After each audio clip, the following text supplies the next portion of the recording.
It's a way of putting into words how you feel. In the bedroom of her Inala home, Debbie Manson paints to try to make sense of her past trauma. She was just 17 when she arrived at Wolston Park Hospital, handcuffed and in the back of a police car. She'd committed no crime, but doctors diagnosed her as suicidal and mentally unwell.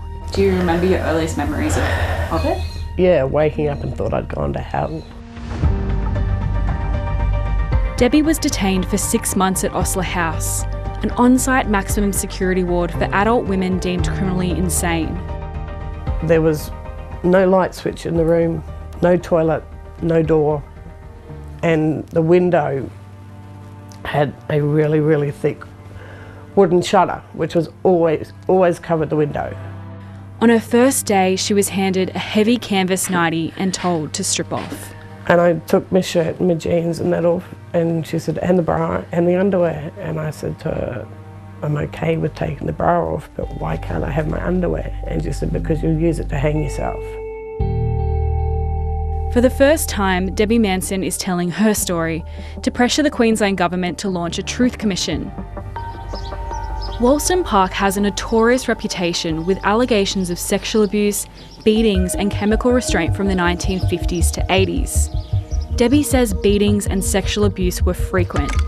There was also a lack of dignity. There was no doors on the toilets. There was no doors on the showers. We were all forced to strip naked and stand because there was only 3 shower cubicles. So we all stood all naked, all lined up in front of each other with staff standing there staring at us. When I used to visit my brother, you'd be in the most horrific kind of prison-like circumstances. And then you'd walk outside and through the barbed wire you could see a green oval, a cricket pitch and roses. Kerry Carrington's brother Randall was sent to Wolston Park at the age of 18. He'd been found by police tripping out on gold-top mushrooms, and he was diagnosed with schizophrenia and later placed in Wolston Park's Pierce House. Now Pierce House was also, I found out later, that it was a forensic ward for violent, criminally convicted offenders, murderers, rapists, the most atrocious crimes. And how my brother was put in that ward, I just do not know. Queensland Health records are shrouded in secrecy with the files sealed for 100 years, but the ABC has seen medical records with patient and family consent that were obtained under right to information requests. Randall's file reveal allegations he was physically abused by staff and subjected to 36 rounds of shock therapy. He died from suicide shortly after his release.